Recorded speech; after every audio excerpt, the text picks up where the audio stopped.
Hey, good morning. What's up, everyone? So today what we're doing is we're making some breakfast. We are going to do um, my famous and only hamburger bowl. All right. Definitely love that because it has tons of protein. Uh, Me personally, I love to get a lot of my protein in early throughout the day because I'm not a big fan. Like for someone who loves to eat, I'm not a big fan of protein. I'm more of a fan of carbohydrates. You know what I'm saying? But I know that it's not about what I preferably love to eat. It's more about the results that I want to get. Right. So I enjoy having a lot of muscle. I enjoy building muscle. So when it comes down to it, I have to eat protein. Like protein is essential, especially when it comes to muscularity and performance. Okay. So that's one of the things that I do is try to get a lot of my protein in early throughout the day. Okay. What and then so we're going to make the hamburger bowl. And for anyone that's like not on a plant-based diet, because I'm personally on a plant-based diet, you can use like any type of meat, like you could use like turkey grounds or lean ground beef as a replacement. You can still use the same recipes because what I always say is that when it comes down to food, you just want to make sure that you're on a plant forward diet. Now, if you want to do it all plant based, like myself, you can definitely do that, but you don't have to bash a plant based diet because it's in quote unhealthy. Okay. The more plants that you can incorporate into your diet, the better. Okay. I prefer a plant based diet. Okay. Now, the meat that I'm using is going to be this one right here, the Upton's Seitan grounds, chorizo seitan.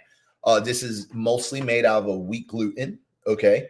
And it has a lot of natural ingredients. It's just wheat gluten with seasoning, and that is it. And wheat gluten is essential protein source because it's very high in protein. That this packet has about I believe about 64 grams of protein. All right, just in this whole entire box alone. And that's what I usually have every single day. If it's not the seitan, then I'm doing tofu scramble. So it's one of those two that I usually have for breakfast. Now, since today is my off day, and when I say off day, not mean off work, but from exercising, I need the time for my body to rest and also be able to recover, because it helps with your nervous system. It helps with performance, overall growth. Okay.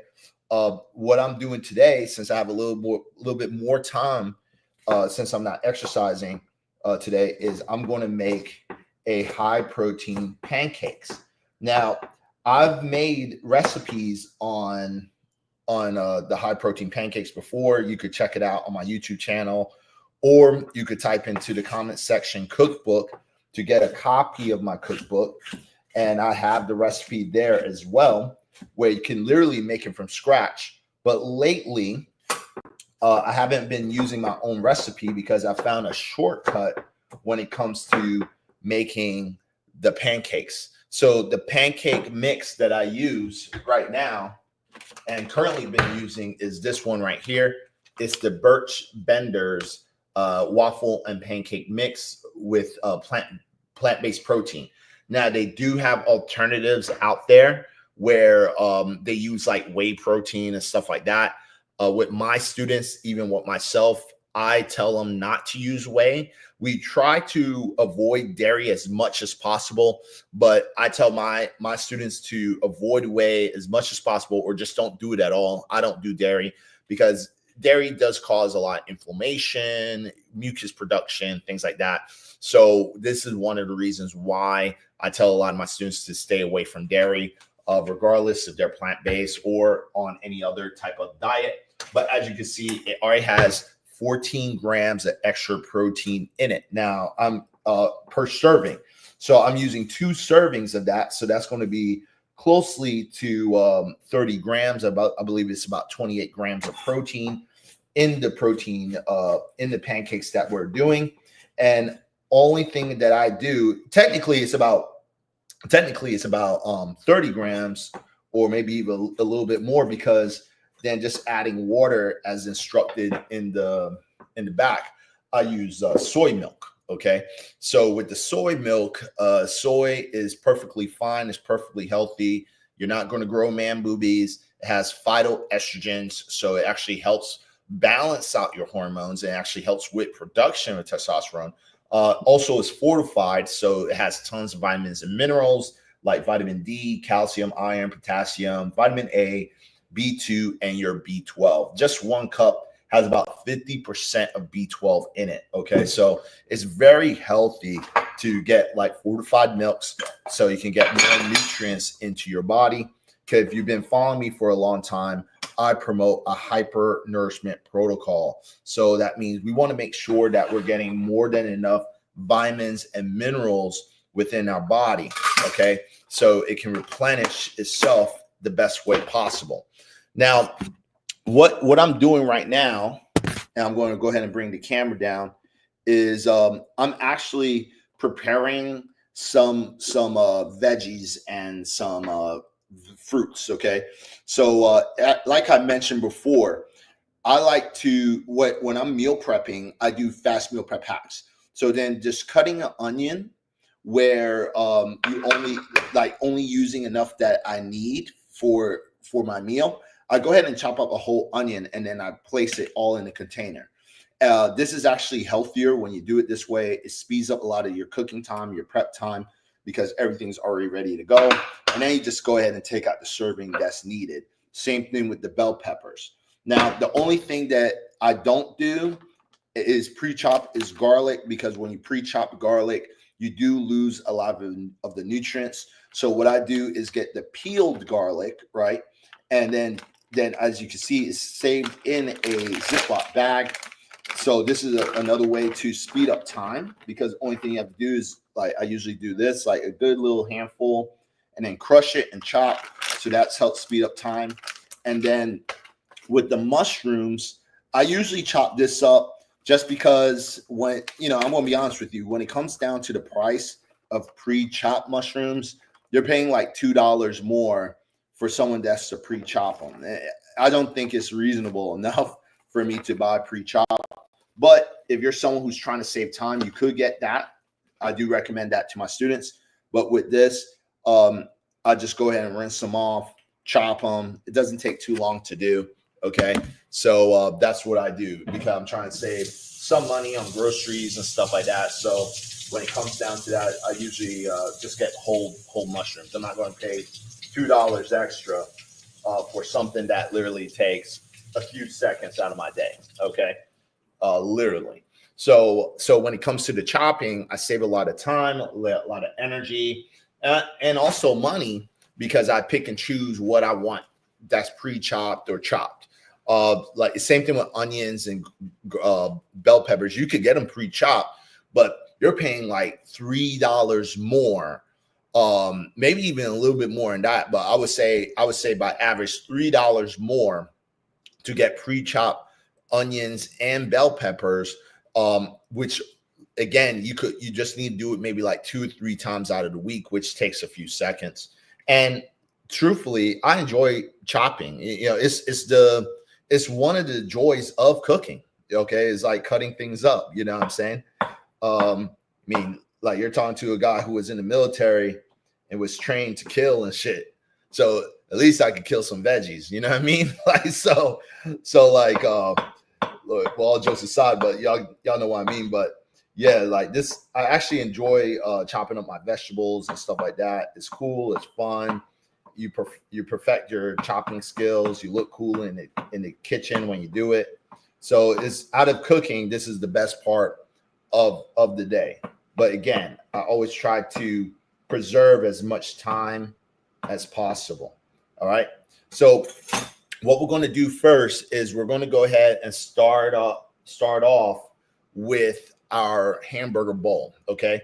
So before I started this video, I went ahead and preheated the pans. You want the pans to be preheated. So once you place the vegetables or the pancakes into the pan, then it's ready to go.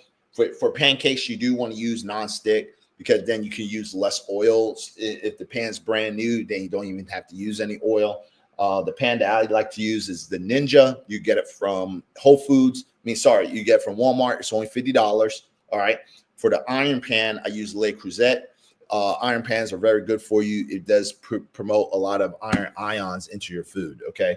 So that's what I usually do for stir fries. I don't cook pancakes on the iron pan because you have to use an excessive amount of oil, which I try to prevent as much as possible. So, people would say like nonstick pans are toxic and X, Y, and Z. It's only toxic when you scratch it. But with the Ninjas, they are PFA free, so it doesn't have no forever chemicals in it. And again, as long as you don't scratch the pan, it's pretty much safe. And that's with any nonstick. Okay, so that's why they give you like plastic utensils or silicone utensils when cooking. Okay. With that said, while I'm about to do all of this, let's answer some questions. Someone says, question, is agave bad for you? I read 85% fructose and processed. It's like alcohol. The reality is this, man, with the whole agave thing, it was like a huge hype when it came out because of the low glycemic, but I never really fell into it because I just look at macronutrients, right?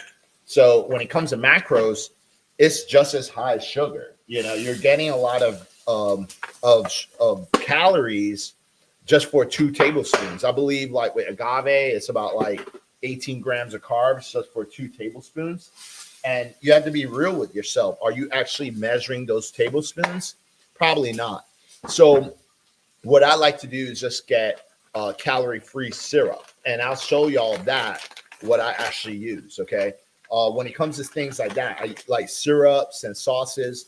I usually like getting calorie-free because when you don't get the calorie-free version, the calories can add up very fast. So even with dressings and stuff like that, I try to get low-calorie dressings or calorie-free dressings. And if you ever eaten salads with me, you'll notice that I always get like balsamic vinaigrette. Okay, so that's a little key take. But I'll show you the syrup that I use. There's multiple different kinds that you can pick from. The one that I use is probably not the healthiest, but I enjoyed the taste. You know what I'm saying? And everyone has their own little, sweet spot of what they love. You know what I mean? Because again, it's not about perfection. It's about balance. All right. It's about really having that balance and making food enjoyable. Because if you try to be super perfect all the time and super like healthy, for some people they enjoy being like that extreme and looking at every single ingredient in the label and try to avoid everything. Some people enjoy doing all of that. But with me, I just look at balance. I'm like, if 80% of the foods that I'm eating is very healthy, I mean, I could take 20% that's like not so bad, and it's not going to play any detrimental part of my life. Like that's fine. So that's what I usually do, because you want eating healthy foods enjoyable. You don't want it to be a task and be in fear of eating food, because when you have fear around stuff, and I've seen this before, like people go so extreme, they have fear around everything, and they're so extreme about it. First, you're not fun, and then second, you're not eating, you're not enjoying your food, you're creating a disorder. Okay, so this is why I don't do these things. I just try to make food enjoyable. It's super healthy. I feel good. My blood. That's why I check my blood work all the time, because I want food to be enjoyable. I want it to be healthy. Okay. Let's see. Before I go into the other questions, let's go ahead and start with the pancakes. Okay. So I'm just going to bring the camera down right here. So we have the pancakes already ready to go. I'm just going to add a little bit more milk in there. All right.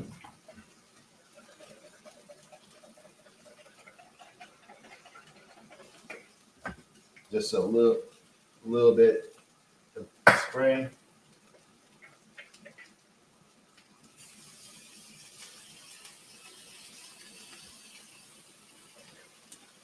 So yeah. Even though it's a non-stick, I still have to use spray because it is an old pan. Okay, so a lot of its integrity kind of faded. But you know, once I'm ready to buy a new pan, once it's like done, then I'll go ahead and get another one. All right.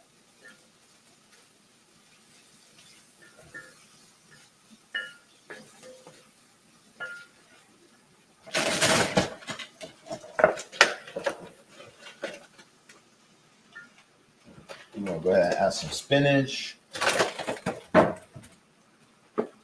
And see how fast cooking is when you preheat everything. Makes cooking like 10 times faster.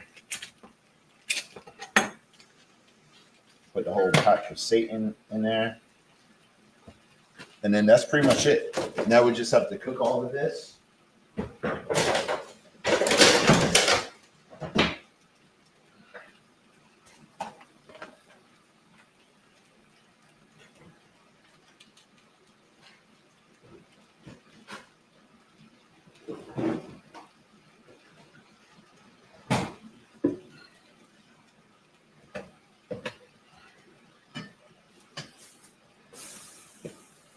Pan's a little too hot, so we want to bring that down a little bit.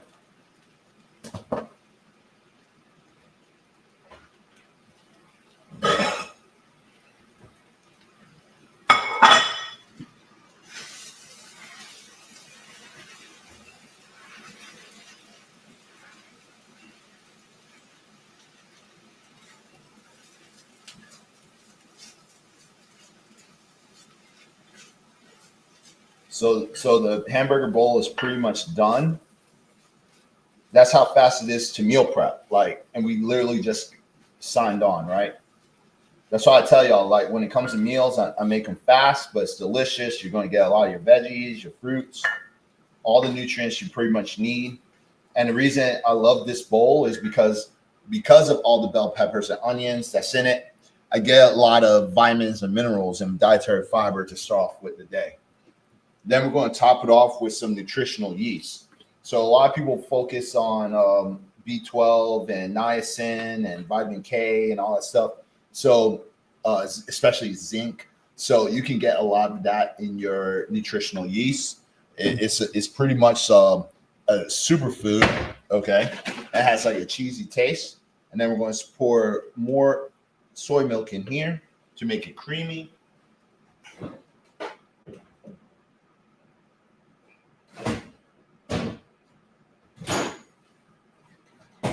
We'll go ahead and turn that off. We're going to check out the pancakes, make sure that's good to go. It's pretty much ready. So we'll just start off with the next one.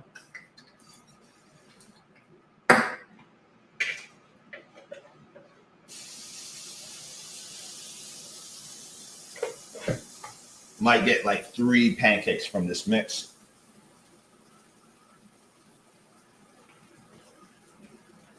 Stir it up some more. And see, I went ahead and turned off the pan because the iron holds a lot of heat. It's a great heat conductor. So you don't need to use high heat.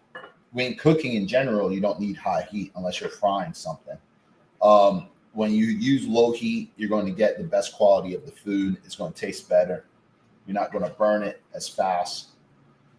So this is pretty much ready to go. So let's go ahead and pour this out.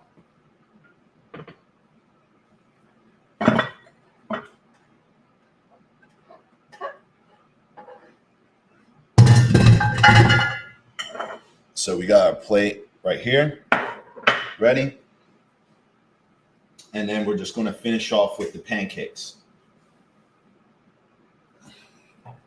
Now with pancakes, you want to pay a lot of attention to it because if the pan's too hot, it can burn really quickly. So like this pancake here, I mean, it's good, but I mean, I could do better because I like to have like a golden layer, not so burnt like that. It's not like burnt like, but we want that golden look. So the way to look for that is the bubbles on top of the pancakes. Once it starts forming a lot of bubbles, that's when it's time to flip it. Okay. All right, let's go back to the questions while that's cooking. Let's see. Is it hard for you to stay consistent with this lifestyle, and how do you keep going? I've been vegan for 2 months, and sometimes I have a hard time finding quick recipes. No, it's not hard to stay consistent, because the thing is that when you make something into a lifestyle, then it's not even like a challenge anymore. So for me, I went plant-based because I wanted it to be a lifestyle. I saw all the health benefits behind it. Also, I have a thing for animal ethics as well, but it's for me, it's a lot about the health, right? The health aspects, how I feel around it. So it's about continuously learning and making sure I know what I'm doing to fuel my body. Okay. So it's a learning process. So it's not difficult when your why is strong enough. So if you have a strong enough why you want to stay plant-based or why you want to do it, then it becomes more of a lifestyle, because at the end of the day, you're looking at the long-term benefits. You're not looking for the quick fix. You're not trying to learn everything in the day. It's a journey. It's a continuing journey. And that's what I know. So for me, it's never been hard. And I've been doing this for over 13 years. So I will hope after 13 years of doing it, like, it's not challenging. It's just like an athlete who plays basketball. Like, it's probably after doing it for a lifetime, I will hope eventually it becomes easy, but since it's a lifestyle, they're always training. They're always trying to be better, and that's how everything should be. Okay. So it has to be a lifestyle at the end of the day. Let's see. And if you're looking for like quick recipes, type in the comment section cookbook so you can get the free. Like I said, I make a lot of fast, easy meal preps. So these are foods that you can have every single day. Like, I'm literally having pancakes and like a breakfast bowl. You know what I'm saying? Like, who wouldn't eat that for breakfast every day? A lot of people eat a lot of things for breakfast every single day. Why won't you have this? You know what I'm saying? So like, comment cookbook so you can get that cookbook, and that could definitely help you out. You know what I'm saying? That could definitely help out with the struggle. But you have to look at it like this: if you're not willing to invest, then that's why it's struggling, because you're kind of looking for those quick fixes, and you have to invest. I'm telling you, when you invest into your problems, that's going to answer the questions. It's going to take out the stress away. It's going to help. And the cookbook is only like $15. It's like, I made it very cheap. You know what I mean? Like, it's only a $15 book, and it's going to help you out. It has like, it tells you how to create your own meal plan, how to create your macros, your calories, plus has recipes and recipe videos for it. So it's not even just a book where you have to read. Like, if you hate reading, you can literally watch the videos from the book. You know what I'm saying? So highly recommend it. What you making? Is it vegan? Yeah, everything I'm making is vegan, but it's plant-based, vegan, whatever you want to call it.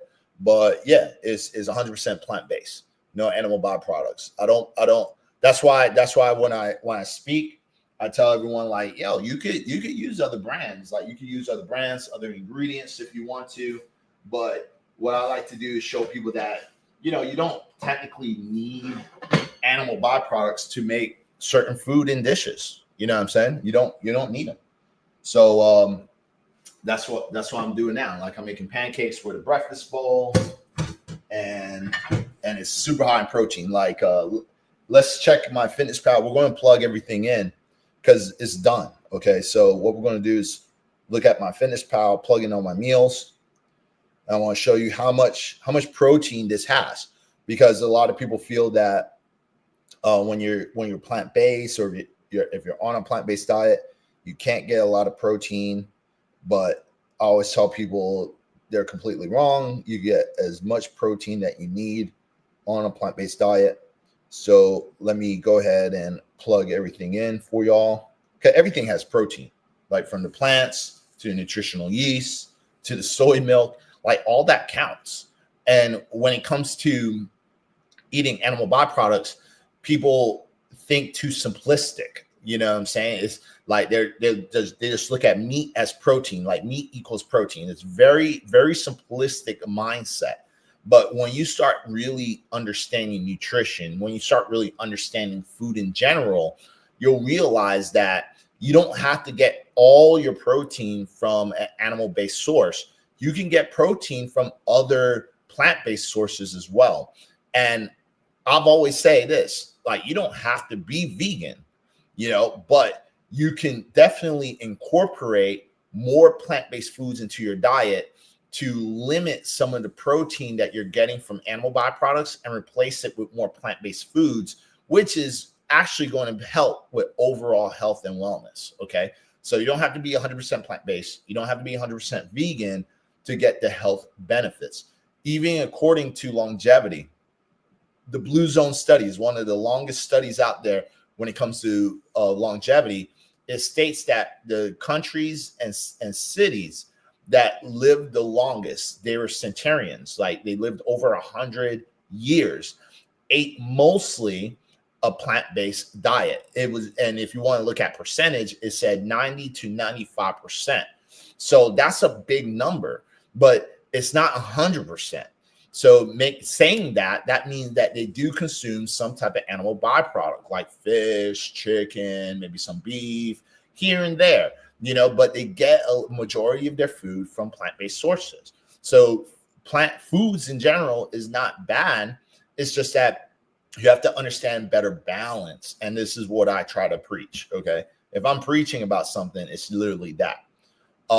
Where do you get your B12? Already showed it. Maybe you came in late, but with the B12, you could get it from the soy milk, which I showed. It has about 50% of your daily value of B12 in it. Also nutritional yeast, which one serving has about 690% of your daily value. So if you're going plant-based and you're trying to get B12, you can get it from there. Now, when it comes to meat, I spoke about this yesterday. People claim that meat has B12 and they don't want, and they rather eat meat, because I had someone said, like, why won't you just eat a steak and get B12 from that? It's simple. It's more natural. And I was like, well, your meaning of natural isn't really natural, because the farming industry is not natural, and beef don't have B12. Does that make sense? The steak itself doesn't have B12. It's meat is flesh, right?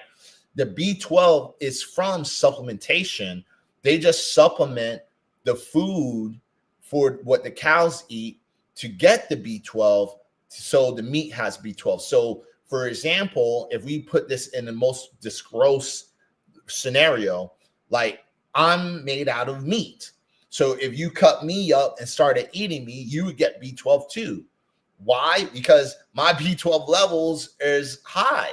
I'm getting it from the nutritional yeast and the soy milk. So the flesh, the meat in my body already has the vitamins and minerals that's in it. So if you were weird and you're like, Corinne looks yummy, like, you're going to get your B12 too if you ate meat.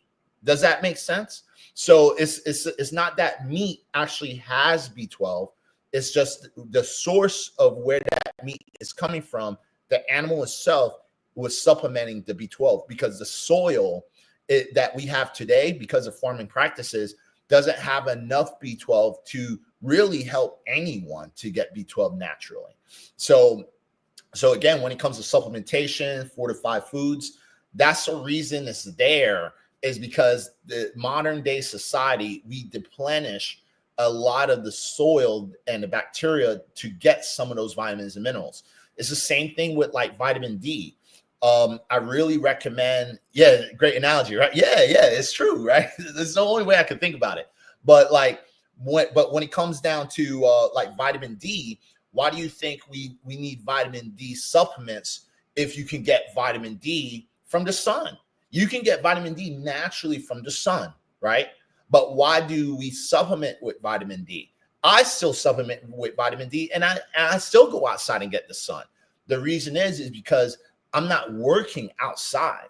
You know what I'm saying? I work inside. So majority of my time is indoors. Like, it's one of the reasons why I started cycling.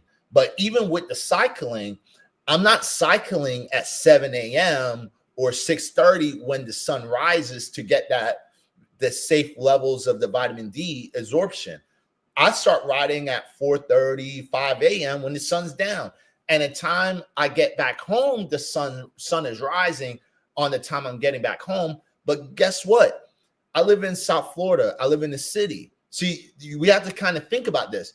The sun isn't directly hitting my skin. The only time the sun's directly hitting my skin is if I'm at the beach or at the pool when there's no buildings everywhere. In Miami, guess what? One of the saddest things about Miami is this. You can't see the sunrise off the beach unless you live in a multi-million-dollar luxury apartments, because they build all these skyscrapers all in front of the beach. So if I'm on the beach strip, I can't even get the sun unless I literally go to the beach, or if I live in the skyrise. But even if I live on a skyrise, half of the skyrises don't even have a boardwalk where you can ride a bike there. You know what I'm saying? So it's sad. But this is one of the reasons why we have to supplement vitamin D, because it's hard to get the sun if your lifestyle requires you to be in a car all the time. And let's say, and not everyone has clear windows in their cars, right? So you have tinted windows to keep the car cool. That prevents a lot of vitamin D going into your car, because you want to stay cool, you want to stay comfortable. A lot of people work inside these days. They're on computers. A lot of people, when they're spending time by themselves or just chilling, they sit at their home. You know what I mean? Like, a lot of things that we do are inside in ACs and stuff like that. So this is why we have to supplement. And that's why I say supplements isn't bad. It's just that what we're doing is we're just living into a modern day society, and we have to like look at both sides, not just one side. Like, let's try to be as natural as possible and get everything from food. That's not real, because some stuff you can't even get from food. You know what I'm saying? Like, some stuff you have to really be outside. This is why supplementation plays such a great role in everything. And if you are deficient in anything, you could easily supplement to help you get out of that deficiency faster versus just with the food. That's why it's good to have both. You know what I'm saying? It says in New York City, we have the seaside and beaches to get strong contact. Yeah, that's good. Like in Fort Lauderdale, it's like that. But in Miami, it's not like that. You know what I'm saying? Depends what part of Florida you live at. Delray Beach, it's like that. Boca Raton, it's like that. But Miami is not like that. Brickell is not like that. Like the bigger cities, it's not like that. But put this in the fridge. So that's the thing. But yeah, it depends where you're living at. Let's see. Thanks for sharing. No doubt. All right, so let's go ahead and finish this up, because I'm pretty much done. So right here, we got everything ready. We got the hamburger bowl. We got the pancakes. What I was going to do is show y'all how much protein it is. So let me just put that in. Birch. Let's see.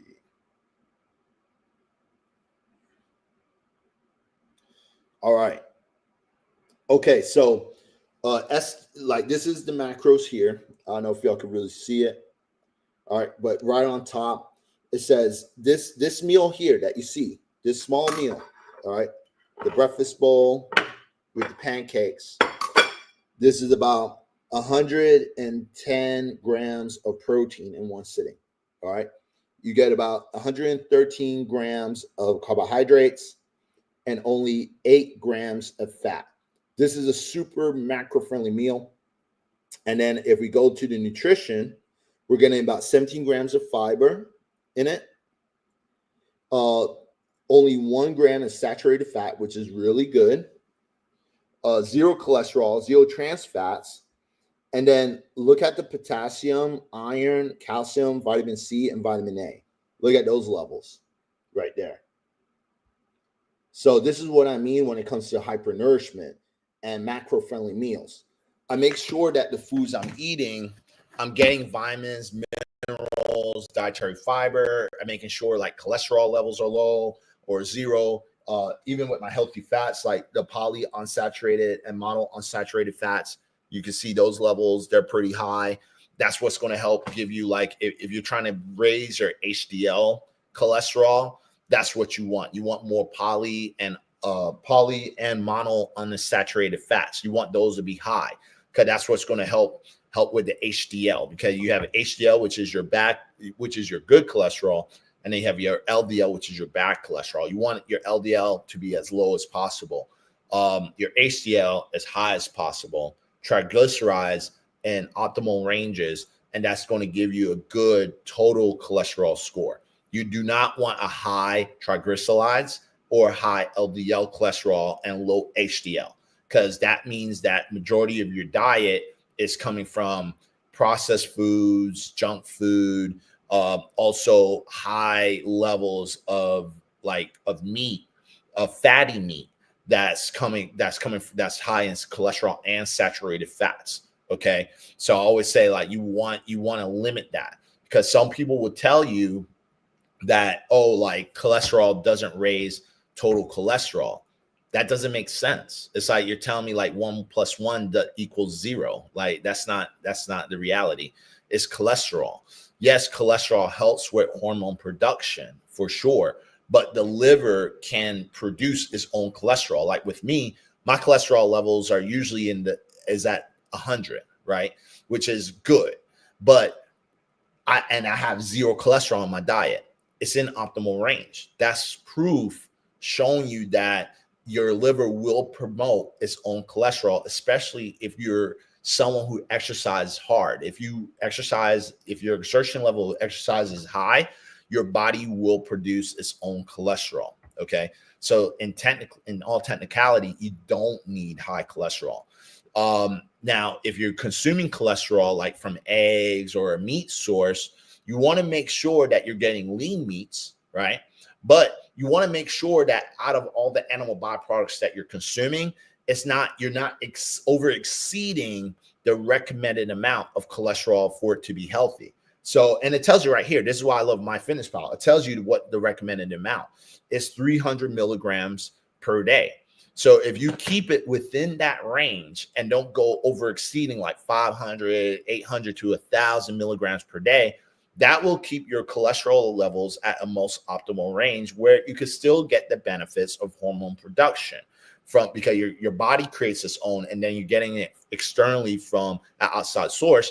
And your body is smart enough to know if you're getting something from an outside source, your body won't just continue to produce more of it. It will reduce the production because it knows it's getting from an external source. Does that make sense? And that works with a lot of other things. Like there's certain supplements out there that you don't want to do too much because, for example, like melatonin, melatonin is great for sleep, especially if you have sleeping issues, but you don't want to be dependent on melatonin because your brain creates its own melatonin. So if you use it a lot and you start raising those dosages, your body is smart enough, like we don't need to keep producing more. It's going to start making less, right? So when it comes to sleeping supplements, it's the same thing, right? So your body, there's certain things that's out there that you want to kind of be a little bit more educated around, and don't just like listen to people who's just trying to simplify things, because the body responds to different things differently. So that's why what I try to do is just preach the truth and not try to push an agenda to one particular thing. Because even I'm plant-based and I'm vegan, I'm not going to sit here and say like meat is trash. You can't do this. You can't do that. Like I tell you, like you can have meat, but you just want to have a reduction and try to add more plant-based food. You want to do more of a plant-forward diet. Okay. And with that said, what I'm going to, Oh, someone asked, is avocado good fats? Yeah, it's very good fats. It's really good fats. Yeah. Let's see. Someone said the video should have more viewers. Thank you for educating, sharing power, eating habits. Yeah, no problem. Yeah, it should. It should, but like, I don't know what's going on. So in other words, the B12 that the cows get is from what they eat, right? Yeah, exactly. Like I always say this, what you eat, you have the saying, you are what you eat, right? But you are what you eat, but what it eats. Does that make sense? So that's even a better analogy. So you are what you eat, but you are also what it eats as well.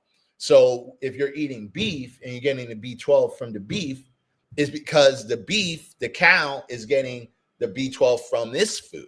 You know what I'm saying? So I like to just play it simple where it's like, and this is just my mindset. My mindset is basically like, well, I could skip that source and just get it from another source. Like I don't need to eat a cow to get B12. I don't need iron from a cow to get B12 because I can get iron from the plants. I can get B12 from fortified foods. Like it's not a problem. And it's a choice that I decided to do, and certain people like doing that choice as well. Some people like that ideology as well. So it's not a problem.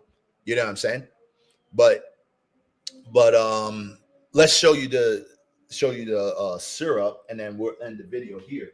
So this is what I mean. It's not the healthiest syrup, but like I said, like out of everything I just showed you today, it looks pretty healthy. And going on that comment with the agave is healthier, but guess what? It's also high in sugar and it's high in carbs. And I don't like doing liquid carbs. And I like maple syrup, but maple syrup again is high in calories and carbs. Like 2 tablespoons is about like 24 grams of carbs. I'm just not a big fan. So like I like to use the Log Cabin. All right. I saw it was on sale. It was buy one, get one free at Publix for like $3. I was like, hey, why not? I looked at the ingredients. Yeah, it has some artificial shit, some aspartame in it, a whole bunch of crap that every fitness influencer would talk shit about. But the reality is this. How many times out of the day do I actually eat pancakes? Not that many times.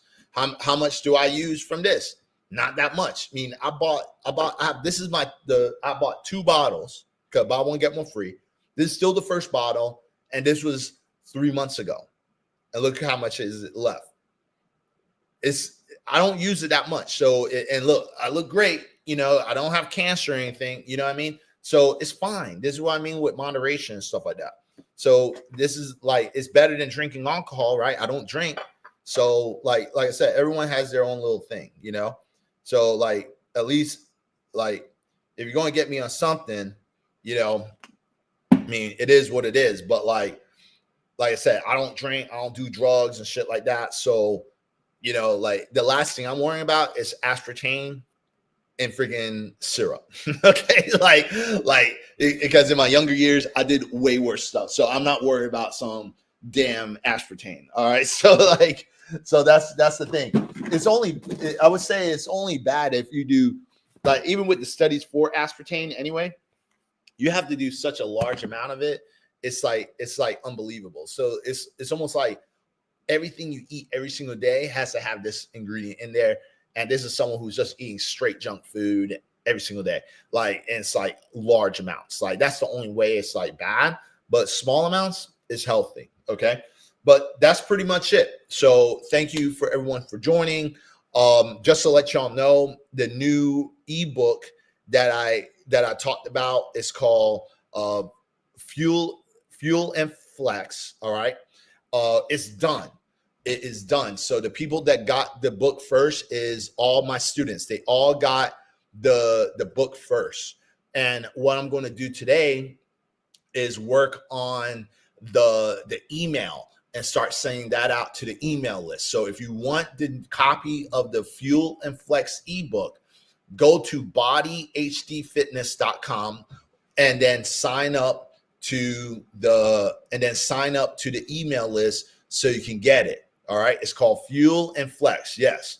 Go ahead. Go to I'll type it in here. hdfitness.com. All right. Go. Where is it? Okay. Pin. All right. I want to go ahead and pin it. All right. Go to that website. That's my main page. Sign up to the email list. Okay. And then you will get the copy, because I'm going to set this email list up today and then send it out. But this book, I know I have a lot of people who's plant-based or they're vegan that follows me. This book is not a vegan book. I'm here to tell you now. So, because I know there's going to be a few people like, Corinne's not vegan, and cry about it, right? I don't care. But I'm telling y'all now that this book is not a vegan book. It's not a plant-based book. The reason I created this book is because I've been plant-based. I've been vegan for over 13 years, all right, for a very long time. And I've been banging the vegan drum for a very long time, for many years. Now, what I've noticed is that when it comes down to promote healthy eating, it's not about going 100% plant-based and 100% vegan or animal-based and carnivore. It's not about all these labels. It's about helping people to eat more of a holistic lifestyle. Let the individual choose what they want to do, because I entered the health and fitness space not to just push veganism and plant-based diets. I entered it to help people overall. Okay. So, and I got to a point where now I'm opening up my messaging to re-enter people who really wants to like just have more of a balanced lifestyle. And when I say balance, like they have a choice of how they want to do it. If they want to incorporate animal byproducts into their lifestyle, or if they want to transition more to a plant-based diet. So Fuel and Flex is a holistic approach, and it's going to have animal byproducts in there, but some of the top highest qualities of protein that's available. And it's going to have some vegan recipes and some regular recipes. Okay. And what I'm trying to do within this book and with the messaging that I'm doing now is to take out the labels of vegan. Because, for example, like one guy asked me if what I'm cooking is vegan, right? Now, nothing's wrong with that question, but the problem is this, that when we think of vegan food, we already connect veganism to like activism and animal rights and religious groups and stuff like that. But to me, I look at vegan food as just food. It's just food. That's it. I don't have a label. So to make a better example, if I said like I'm eating steak and potatoes, are you thinking animal-based diet, or are you just thinking steak and potatoes? It is what it is, right? That's what I'm trying to do. So if I'm making a plant-based hamburger bowl, I could call this just a hamburger bowl. And if someone says like, okay, cool, what's the ingredients? I can tell you the ingredients, but it's just food. It's just a hamburger bowl. It is what it is. These are high protein pancakes, right? Someone asked me what the ingredients is. Yeah, there's no animal byproducts in it, but it's just high protein pancakes. I'm trying to take away the label of that so people aren't judging food before they even have it. They just enjoying good food. And if you have people in your family, because I know, and the reason I'm saying this for all the vegans and all the plant-based people, even people who eat animal-based foods, for people who eat animal-based foods, a great book for you. For people that's vegan and plant-based, this is a great book too, because if you wanted to help someone transition, you probably understand what I'm talking. What I'm about to say is this: if you told someone that you should help, you need some help with your diet, and they start asking you questions, and then you mention that you're plant-based or you're vegan, you're already checked out. Like in their mind, they already checked you out. They're like, I can never do that, this and that, right? So they rather do nothing because they see what you're doing is the impossible. So this book is a great book to help someone to see foods the way you want to see it, but a less aggressive approach. So it's like, if I'm trying to get someone to just eat healthier foods versus telling them that I'm vegan or I'm plant-based and just quit on animal byproducts, that's pretty extreme to some people. Some people are like, man, like, how can I just drop all animal byproducts? Because we live in a world where there's people who are healthy and live long eating meat, right? That's the reality. So that's the point of this book. It's a great introduction to show them that you can have tofu, you can have plant-based foods, and you can have foods with animal byproducts and just incorporate into your lifestyle more. Does that make sense? Like, you could have like this, and like you could have this burger bowl and not be vegan. You can have these high protein pancakes and not be vegan. You could have this burger bowl, and if you want to use half seitan, half ground beef, you could do that stuff.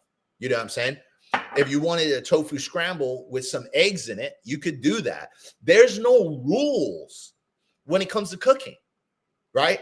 But people try to create these rules and regulations. They create these imaginary segregations in food, you know? So that's what I'm doing with this new book called Fuel and Flex. So there's some vegan recipes. There's some recipes that has a combination of both. Like I have a tofu recipe that has eggs in it, you know? So when it comes to that type of person, they don't get scared of seeing tofu as vegan. They see tofu as a high protein source, because we all know, like, who wants to eat 10 eggs just to get 35 grams of protein, right? Maybe you could do three eggs and then do like a quarter of tofu, and that could give you like 30 grams of protein without the high cholesterol. See what I'm saying? So that's what I'm doing with this new book. So again, yeah, thank you for great perspective, non-exclusionary. Yeah, that's exactly what I'm trying to do. So if you want a copy of this book, go to bodyhdfitness.com, sign up to the email list. It's probably going to I'm going to tell you what it's going to say, because we're still like rebranding. We're doing a lot of things right now. We're in the works of rebranding and stuff like that. But it's going to say, like, do you want a copy of a No Week Vegans? Just say yeah. All right. Like, you're going to get that ebook as well. But beyond that, you be put onto the email list, so you get a free ebook that's going to be a vegan one. We're going to change that, like, hopefully today or sometime this week, and then you're going to get the Fuel and Flex sometime today or tomorrow. Like I said, I'm going to work on the email list. I want to work on the rebranding of the Body HD website as well, and then go from there. Okay. So with that said, I'll go ahead and let everyone go. I'm going to go ahead and enjoy my breakfast. Talk to y'all soon. Thank you for joining, and peace.